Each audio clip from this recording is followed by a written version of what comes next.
মহান স্বাধীনতা দিবসে বিনম্র শ্রদ্ধায় বীর শহীদদের স্মরণ। জাতীয় স্মৃতিসৌধে রাষ্ট্রপতি ও প্রধানমন্ত্রীর শ্রদ্ধা। জাতীয় শিশু কিশোর সমাবেশে প্রধানমন্ত্রী বললেন, হত্যাকারীদের জাতি ক্ষমা করবে না।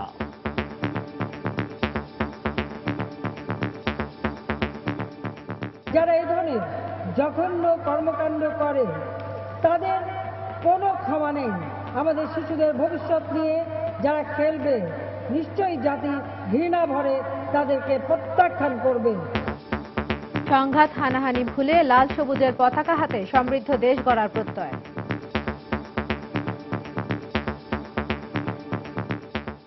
দেখছিলেন প্রধান শিরোনাম। রাত 11টার সময় সঙ্গে আছি আমি ইশরাত জাহান এবং আমি সৌমিত্র শুভ্র। এবার অন্যান্য শীর্ষ সংবাদ। অবরোধ না তুলে বিএনপি প্রমাণ করেছে তারা মুক্তিযুদ্ধের পক্ষে নয়।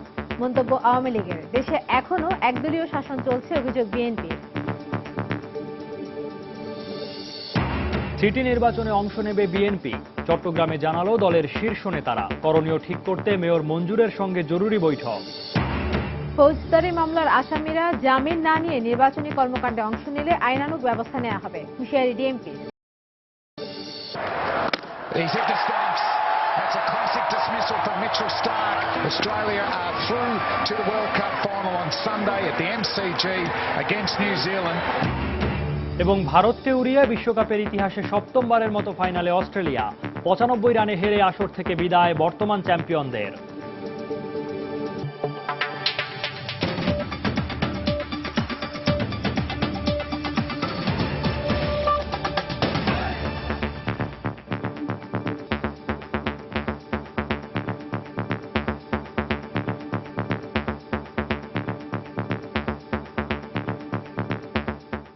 মুক্তিযুদ্ধের চেতনা সমুন্নত রাখার অঙ্গীকারে জাতি স্মরণ করল মহান মুক্তিযুদ্ধের বীর শহীদদের। স্বাধীনতা দিবসের ভোরে সাভারের জাতীয় স্মৃতিসৌধে রাষ্ট্রপতি মোহাম্মদ আব্দুল হামিদ এবং প্রধানমন্ত্রী শেখ হাসিনার শ্রদ্ধা জানানোর মধ্য দিয়ে শুরু হয় দেশের শ্রেষ্ঠ সন্তানদের শ্রদ্ধা নিবেদনের আনুষ্ঠানিকতা। এ সময় আওয়ামী লীগ নেতারা হত্যা আর খুনের রাজনীতি থেকে বেরিয়ে আসার আহ্বান জানান। এদিকে বঙ্গবন্ধুর প্রতিকৃতিতে প্রধানমন্ত্রীর শ্রদ্ধা নিবেদনের পর আওয়ামী লীগের যুগ্ম সাধারণ সম্পাদক মাহবুবুল আলম হানিফ বলেছেন, বিএনপি মুক্তিযুদ্ধের সপক্ষের শক্তি নয়।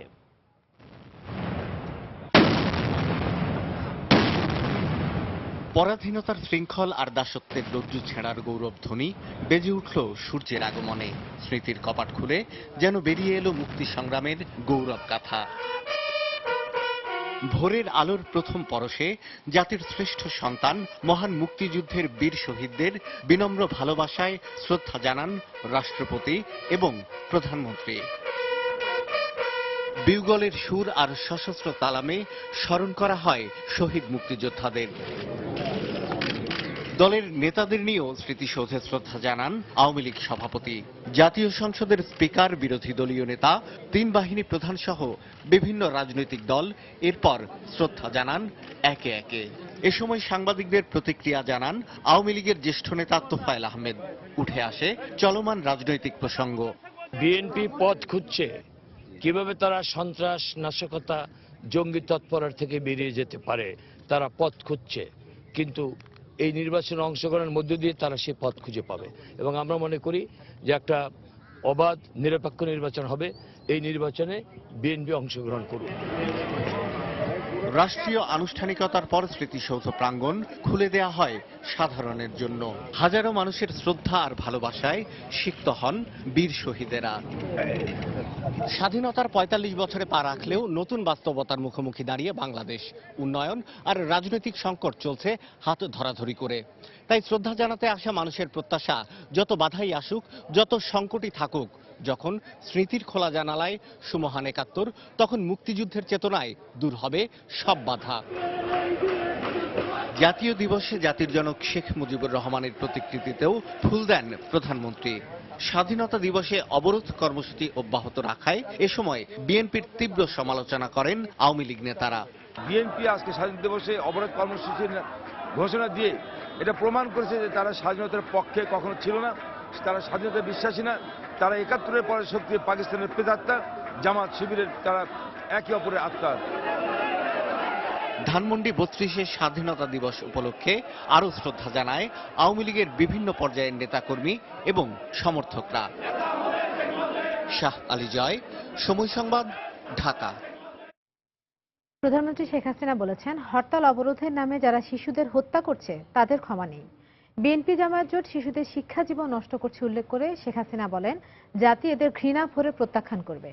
সকালে স্বাধীনতা দিবস উপলক্ষে বঙ্গবন্ধু জাতীয় স্টেডিয়ামে শিশু কিশোর সমাবেশে প্রধান অতিথির বক্তব্যে তিনি এসব কথা বলেন। স্বাধীনতা দিবসে বঙ্গবন্ধু জাতীয় স্টেডিয়ামে শিশু কিশোর সমাবেশে যোগ দেন প্রধানমন্ত্রী শেখ হাসিনা। বেলুন ও পায়রা উড়িয়ে সমাবেশ উদ্বোধন করেন তিনি। শিশু সমাবেশে দেয়া বক্তব্যে প্রধানমন্ত্রী বলেন, বিএনপি জামায়াতের অবরোধ হরতালের আগুনে শিশুরাও রেহাই পাচ্ছে না। তিনি বলেন, জাতি এদের প্রত্যাখ্যান করবে। যখন এসএসসি পরীক্ষা তখনই তারা হরতাল দিয়ে পরীক্ষায় বাধা দেওয়ার চেষ্টা করছে, আর শিশুরা স্কুলে যেতে পারছে না, সেই বাধা দিচ্ছে। এটি যারা এই ধরনের জঘন্য কর্মকাণ্ড করে তাদের কোনো ক্ষমা নেই। আমাদের শিশুদের ভবিষ্যৎ নিয়ে যারা খেলবে, নিশ্চয়ই জাতি ঘৃণা ভরে তাদেরকে প্রত্যাখ্যান করবে। প্রধানমন্ত্রী বলেন, শিশুদের উন্নত ভবিষ্যৎ গড়তে কাজ করছে সরকার। এ সময় সকল প্রকার হানাহানিরও অবসান চান তিনি। আসুন, হানাহানি, মারামারি আর অগ্নিসংযোগ, জঙ্গিবাদ আমরা তা চাই না। সকলে এই জঙ্গিবাদ সন্ত্রাসকে না বলুন। আসুন সকলে মিলে আমাদের এই প্রিয় মাতৃভূমি, এই প্রিয় মাতৃভূমিকে আমরা উন্নত সমৃদ্ধ দেশ হিসেবে গড়ে তুলে বিশ্বসভায় মর্যাদার আসনে অধিষ্ঠিত করি। ভাষণ শেষে প্রধানমন্ত্রী কুচকাওয়াজে অংশ নেওয়া শিক্ষার্থীদের সালাম গ্রহণ করেন। দেশের বিভিন্ন শিক্ষা প্রতিষ্ঠানের শিক্ষার্থীরা এই কুচকাওয়াজে অংশ নেয়। কুচকাওয়াজ শেষে শিশুদের মনোজ্ঞ ডিসপ্লে পরিবেশিত হয়। ডিসপ্লেতে বাংলাদেশের গৌরবের প্রতীক, স্মৃতিসৌধ সহ বিভিন্ন বিষয় নান্দনিকভাবে তুলে ধরা হয়। আজকের শিশুরাই আগামী দিনের ভবিষ্যৎ, বাংলাদেশের শ্রেষ্ঠ সম্পদ। শিশু কিশোর সমাবেশে যোগ দিয়ে প্রধানমন্ত্রী এই কোমলমতি শিশুদের ভবিষ্যৎ নেতৃত্ব গ্রহণের প্রস্তুতি নিতে বলেন। আর নতুন প্রজন্মের জন্য একটি উন্নত সমৃদ্ধ বাংলাদেশ গড়তে তার সরকার কাজ করছে বলেও জানান প্রধানমন্ত্রী শেখ হাসিনা। আবুল কালাম আজাদ, সময় সংবাদ, ঢাকা। স্বাধীনতার ৪৪ বছর পরেও দেশে গণতন্ত্র অনুপস্থিত, একদলীয় বাকশাল প্রতিষ্ঠিত রয়েছে বলে মন্তব্য করেছেন বিএনপি নেতারা। সকালে সাভারে জাতীয় স্মৃতিসৌধে বিএনপি নেতারা শহীদদের প্রতি ফুল দিয়ে শ্রদ্ধা জানান। অন্যদিকে স্বাধীনতা দিবস উপলক্ষে জিয়াউর রহমানের মাজারে ফুল দেন বিএনপির নেতাকর্মীরা। এ সময় বহুদলীয় গণতন্ত্র পুনঃপ্রতিষ্ঠিত করে মুক্তিযুদ্ধের আদর্শ বাস্তবায়নের জন্য দেশবাসীর প্রতি আহ্বান জানান তারা। স্বাধীনতা দিবস উদযাপনে সকালে সাভার স্মৃতিসৌধে আসেন বিএনপি নেতাকর্মীরা। তবে ছিলেন না দলের প্রধান বেগম খালেদা জিয়া। জাতীয় স্মৃতিসৌধে ফুল দিয়ে শ্রদ্ধা জানান তারা। পরে সাংবাদিকদের কাছে দেয়া এক প্রতিক্রিয়ায় দলের স্থায়ী কমিটির সদস্য ডক্টর আব্দুল মঈন খান বলেন, স্বাধীনতার ৪৪ বছর পরও দেশে একদলীয় বাকশালী শাসন চলছে। আজকে বাংলাদেশে যেটা হয়েছে সেটা হচ্ছে একদলীয় গণতন্ত্র, এটা হচ্ছে বাকশালী গণতন্ত্র। সে কারণেই আমরা একটি মাত্র ইস্যু নিয়ে আমরা আন্দোলন করছি, সেটা হচ্ছে যে এদেশের মানুষকে ভোটাধিকার ফিরিয়ে দিতে হবে। পরে শেরেবাংলা নগরে দলের প্রতিষ্ঠাতা জিয়াউর রহমানের সমাধিতে ফুল দিয়ে শ্রদ্ধা জানান বিএনপি নেতারা। এ সময় দলের স্থায়ী কমিটির সদস্য মাহবুবুর রহমান বলেন, গণতন্ত্র পুনঃপ্রতিষ্ঠায় আন্দোলনের অংশ হিসেবেই সিটি কর্পোরেশন নির্বাচনে যাচ্ছে বিএনপি। আমাদের যারা নির্বাচন করবে সেই ক্যান্ডিডেটরা আজকে জেলের অন্তরালে, তারা মিথ্যা মামলায় জর্জরিত, তারা বিভিন্নভাবে হয়তো আত্মগোপনও করছে। তা তাদেরকে ফ্রি করে দিতে হবে এবং ইলেকশন ক্যাম্পেইন করার সুযোগ দিতে হবে, তাহলে বিএনপি নিশ্চয়ই নির্বাচন করবে। আমরা যদি নির্বাচনে যাই তাহলে এই আন্দোলন কিন্তু নির্বাচনের একটা অংশ হবে এবং নির্বাচনও আন্দোলনের একটা অংশ। বিএনপির পাশাপাশি ছাত্রদল, যুবদল সহ অন্যান্য অঙ্গ সংগঠনের নেতাকর্মীরা ফুল দিয়ে শ্রদ্ধা জানান জিয়াউর রহমানের সমাধিতে। তাফসির বাবু, সময় সংবাদ, ঢাকা। রাত 11টার সময় আরও থাকছে। রাজধানীর যাত্রাবাড়িতে টাকার লোভেই ভাইয়ের হাতেই খুন হয়েছে গৃহকর্মী ও সাবেক পুলিশ কর্মকর্তার স্ত্রী। পুলিশের কাছে স্বীকারোক্তি।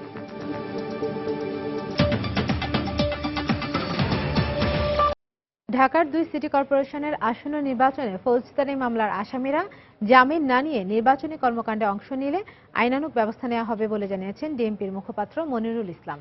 সকালে ডিএমপি মিডিয়া সেন্টারে সাংবাদিকদের প্রশ্নের জবাবে একথা জানান তিনি।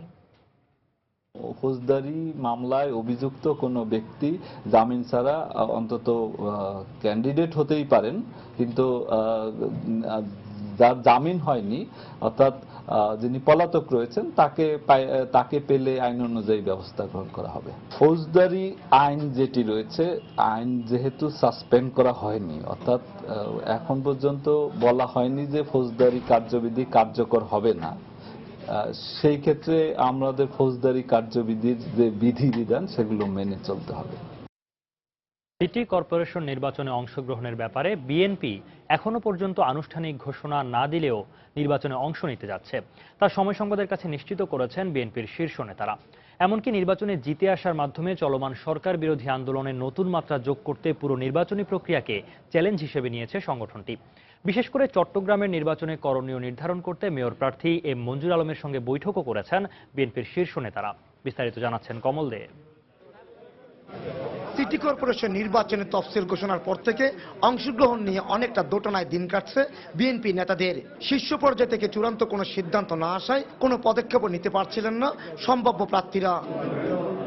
কিন্তু সব জল্পনা কল্পনার অবসান ঘটিয়ে বৃহস্পতিবার দুপুরে নগরীর মেহিদিবাগে আমির খসরু মাহমুদ চৌধুরীর বাসায় আসেন নগর নেতাদের পাশাপাশি কেন্দ্রীয় ভাইস চেয়ারম্যান আব্দুল্লাহ আল নুমানো। এছাড়া মেয়র পদপ্রার্থী এম মঞ্জুর আলমও উপস্থিত ছিলেন। আমার দলের নেতৃবৃন্দ ওনারা একটা সিদ্ধান্ত নিচ্ছেন দলীয়ভাবে সমর্থনের ব্যাপারে। গতকাল আমরা চট্টগ্রাম উন্নয়ন আন্দোলনের পক্ষ থেকে সমর্থন লাভ করেছি, সেই সুবাদে আমরা নির্বাচনে যাব করব, এটা আমরা সিদ্ধান্ত নিয়েছি।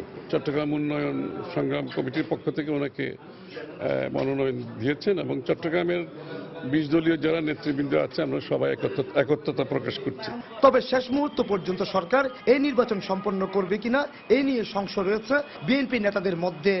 সমান্তরালভাবে সরকার বা নির্বাচন কমিশন এই নির্বাচনকে এগিয়ে নিয়ে যাবে বলে আমার মনে হয় না।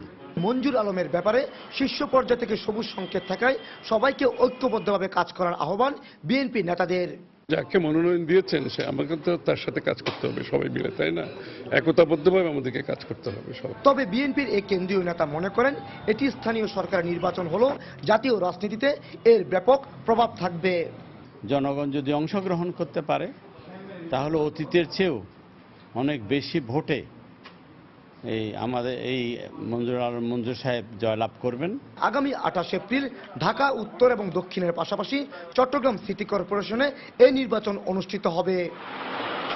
কমল দে, সময় সংবাদ, চট্টগ্রাম।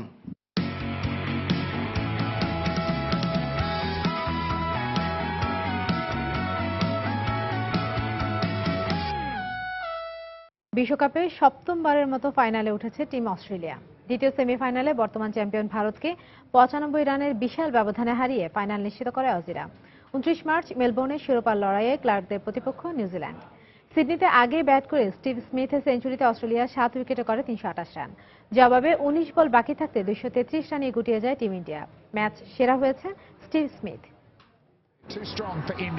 এটা যে ইতিহাস গড়ার উৎসব, হয়তো বর্তমান চ্যাম্পিয়নদের অহংবোধ মাটিতে নামিয়ে আনার উচ্ছ্বাসও, অথবা আবারও এক বিশ্বকাপ পর ফাইনালে খেলার স্বস্তিবোধ। যেভাবেই বলা হোক না কেন, হলুদ রঙের জোয়ারে ধুয়ে মুছে গেল নীল রঙের শতকোটি সমর্থকদের স্বপ্ন।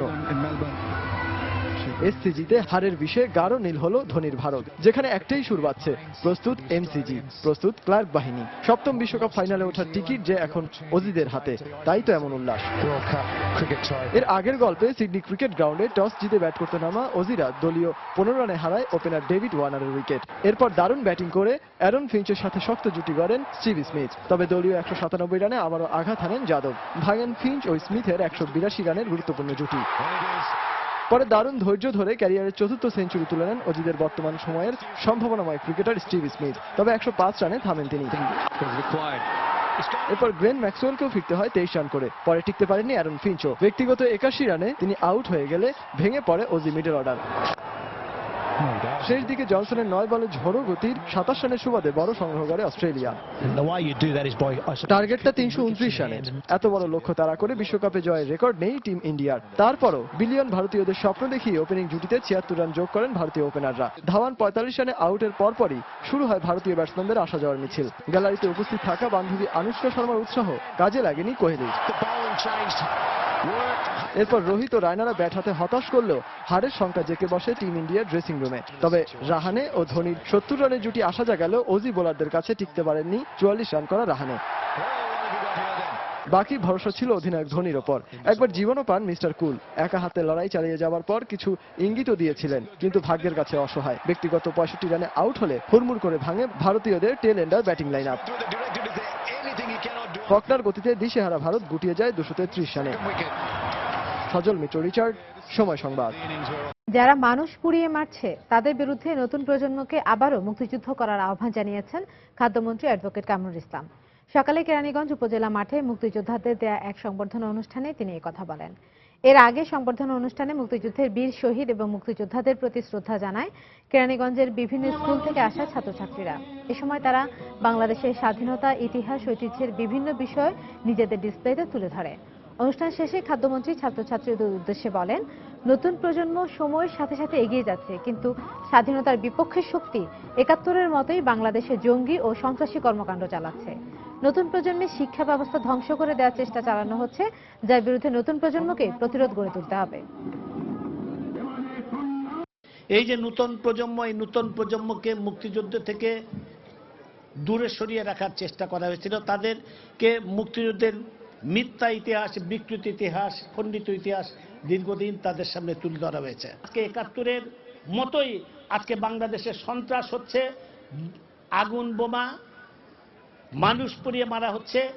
দেশকে ধ্বংসের জন্য সেই 71-এ হায়নাদের প্রেতাত্মারাই আজকে আবার চেষ্টা করছে। এই নতুন প্রজন্মের এই মুক্তিযোদ্ধা তোমাদের প্রতি আহ্বান জানাবো, এই হায়নাদের, এই 71-এর প্রেতাত্মাদের, এই নব্য রাজাকারদের বিরুদ্ধে তোমাদের যুদ্ধ আজকে।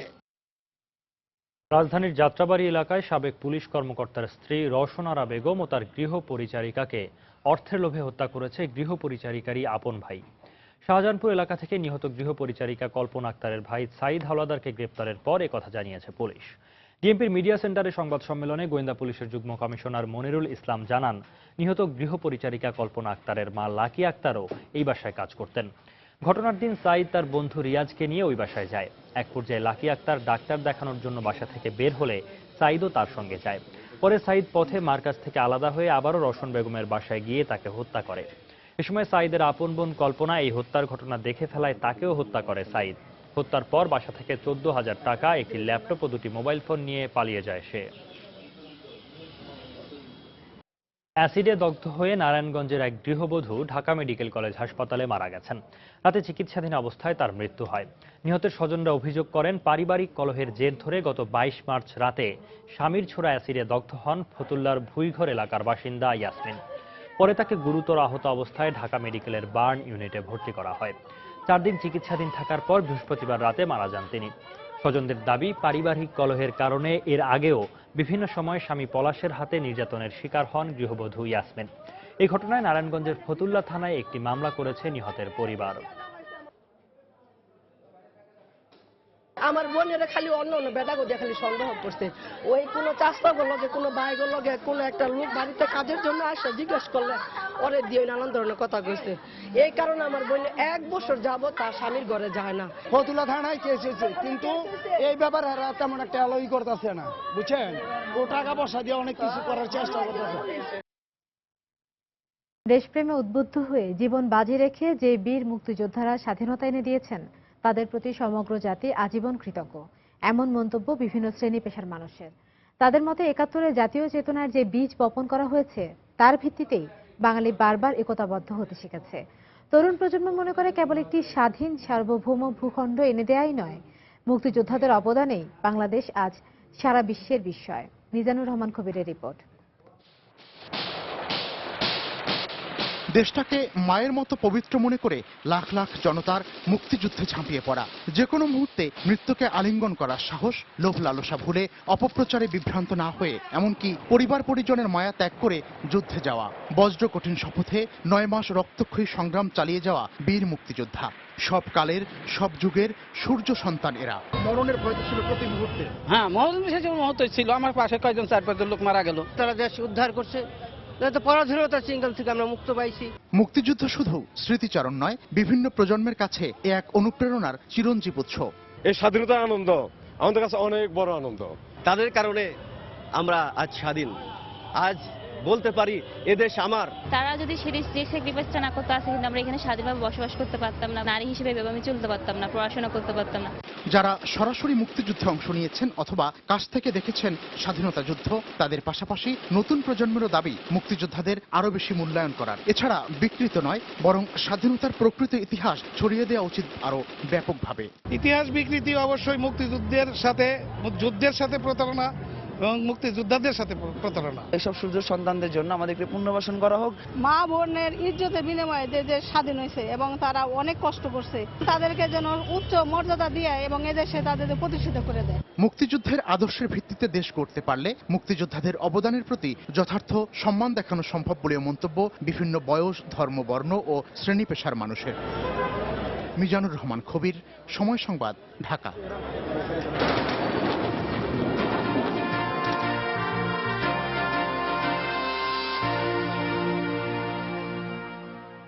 1971 সালে স্বাধীনতা যুদ্ধে অংশ নিয়েছিলেন শরীয়তপুরের দুই সহোদর কিশোর মুক্তিযোদ্ধা আবুল হাসিন খান ও হাবিবুর রহমান খান। ভারতে গিয়ে প্রশিক্ষণের পর কুমিল্লার সীমান্ত এলাকায় সম্মুখ যুদ্ধে অংশ নিয়ে গুলিবিদ্ধ হন হাসিন খান। অপর একটি গ্রুপের সঙ্গে শরীয়তপুরের যুদ্ধে অংশ নেন ছোট ভাই হাবিবুর রহমান খান। জেলা প্রতিনিধি মফিজুর রহমান রিপনের পাঠানো তথ্য ও ছবি নিয়ে ডেস্ক রিপোর্ট।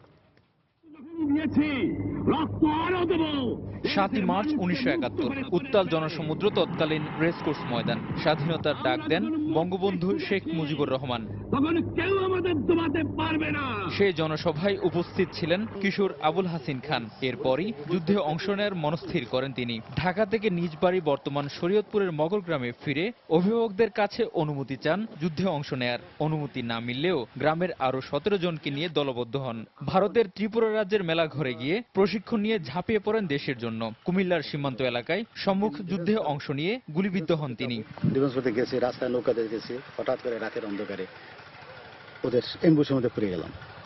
পাক বাহিনীর এম্বুসে পড়ে যে সেখানে আমার সাথে প্রায় 8 জন মুক্তিযোদ্ধা শহীদ হয় এবং 11 জন আমরা যুদ্ধে আহত হই। সেই সম্মুখ যুদ্ধে পাক বাহিনীর অত্যাচার, নির্যাতন, জ্বালাপোড়াও দেখে এবং বড় ভাই হাসিন খানকে অনুসরণ করে যুদ্ধে অংশ নেন ছোট ভাই হাবিবুর রহমান খান। কিভাবে জানি রাজাকাররা আমাদের গোপনাস্থানের খবর পাঞ্জাবিদেরকে দেয়, তখন ওই পাঞ্জাবিরা আইসা রাতে অতর্কিতভাবে আমাদের ক্যাম্পে হামলা চালায়। দুই সন্তান যুদ্ধের জন্য বাড়ি থেকে বেরিয়ে গেলে চিন্তিত হয়ে পড়েছিলেন মা ইয়ারুন্নেসা।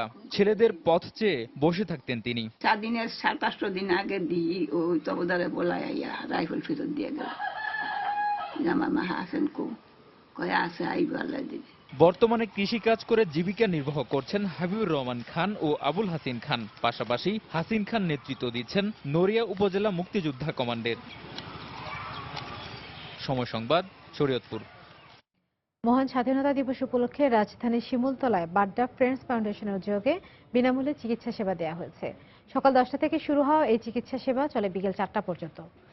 প্রতি বছরই স্বাধীনতা ও বিজয় দিবসে স্বেচ্ছাসেবী এই সংগঠনটি অসহায় ও দুস্থদের মাঝে চিকিৎসা সেবা দিয়ে থাকে।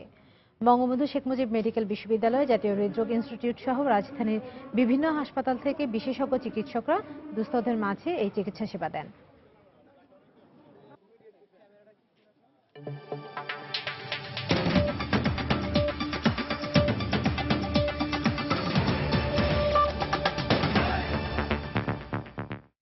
ফ্রান্সের আল্পস পর্বতে বিধ্বস্ত জার্মান উইংসের বিমানটিকে এর কো-পাইলট ইচ্ছা করেই বিধ্বস্ত করেন বলে দাবি করেছেন তদন্তকারী কর্মকর্তারা।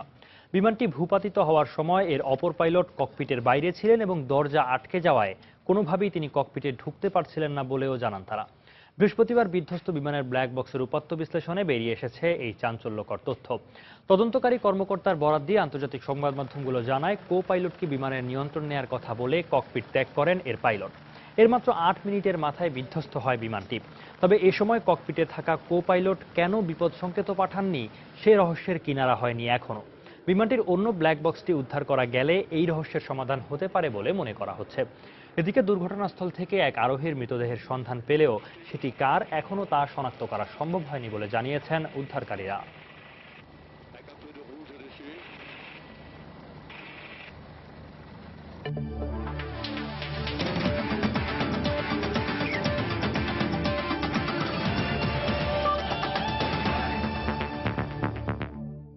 বিশ্বকাপে বাংলাদেশের বিপক্ষে ম্যাচের বিতর্কের ছাপের কারণেই সেমিফাইনালে এভাবে হেরেছে ভারত। ঢাকা সমর্থকদের এমনই মত। তারা মনে করছেন সেমিফাইনালে বাংলাদেশ খেললে অস্ট্রেলিয়ার বিপক্ষে লড়াইটা আরো ভালো হতে পারত। সেই সঙ্গে ফাইনালে জমজমাট লড়াই হবে বলেও আশা করেন সমর্থকরা। বাংলাদেশ আজকে যদি সেমিফাইনালে খেলতে পারতো, ইনশাআল্লাহ আমরা ফাইনালে খেলতে পারতাম এবং বিশ্বকাপ জয় করতে পারতাম। কিন্তু ইন্ডিয়া যেভাবে খেলছে, মনে হয় কেনিয়া থেকে আরো দুর্বল দল। বাংলাদেশ চুরি করে না, বাংলাদেশ রিয়াল ভাবে খেলে। আজকে ক্রিকেট জিতেছে, আজকে আমরা জিতেছি, বাংলাদেশ জিতেছে। কারণ এই জায়গাটিতে আজকে থাকলে আমরা জিতে হয়তো ফাইনালে যেতে পারতাম। তারা সাইডটা বেইমানি করেছিল, এই জন্য আজকে অস্ট্রেলিয়া জিতে আমরা খুশি। অনেক ভালো হতো এবং খুব ভালো ফাইট হতো। আর আজকের ম্যাচটা আসলে সত্যি বাংলাদেশেরই জিত হয়েছে। ইন্ডিয়া হেরেছে, বাংলাদেশের জিত হয়েছে। বিচার তো হয়ে গেছে অলরেডি, তারা চলে গেছে তো বিদায় নিয়ে। বিদায় করে দিলাম কনফিডেন্সলি। আমরা প্রথমেই বলছি অস্ট্রেলিয়ার সাথে আমরা বিদায় নিবেন, আমরা জিতবো। অস্ট্রেলিয়া মানে হচ্ছে আমরা বাংলাদেশিরা খেলছি, তো আমরা জিতেছি, আজকে আমাদের সার্থক। রাত 11টার সময় এই পর্যায়ে শীর্ষ সংবাদ জানিয়ে দিচ্ছি আরেকবার।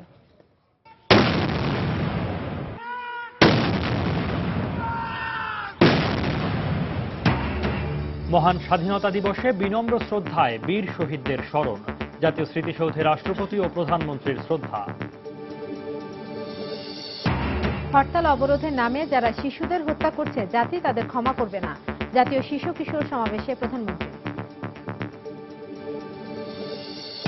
সিটি নির্বাচনে অংশ নেবে বিএনপি, চট্টগ্রামে জানালো দলের শীর্ষ নেতারা। করণীয় ঠিক করতে মেয়র মঞ্জুরের সঙ্গে জরুরি বৈঠক। ফৌজদারি মামলার আসামিরা জামিন না নিয়ে নির্বাচনী কর্মকাণ্ডে অংশ নিলে আইনানুগ ব্যবস্থা নেওয়া হবে, হুঁশিয়ারি ডিএমপির। That's a classic dismissal from Mitchell Starc. Australia are through to the World Cup final on Sunday at the MCG against New Zealand. এবং ভারতকে উড়িয়ে বিশ্বকাপের ইতিহাসে সপ্তমবারের মতো ফাইনালে অস্ট্রেলিয়া। 95 রানে হেরে আসর থেকে বিদায় বর্তমান চ্যাম্পিয়নদের। দর্শক, এই ছিল রাত 11টার সময়। যে কোনো খবর পেতে ভিজিট করুন সময়নিউজ.tv। সঙ্গে থাকুন সময়।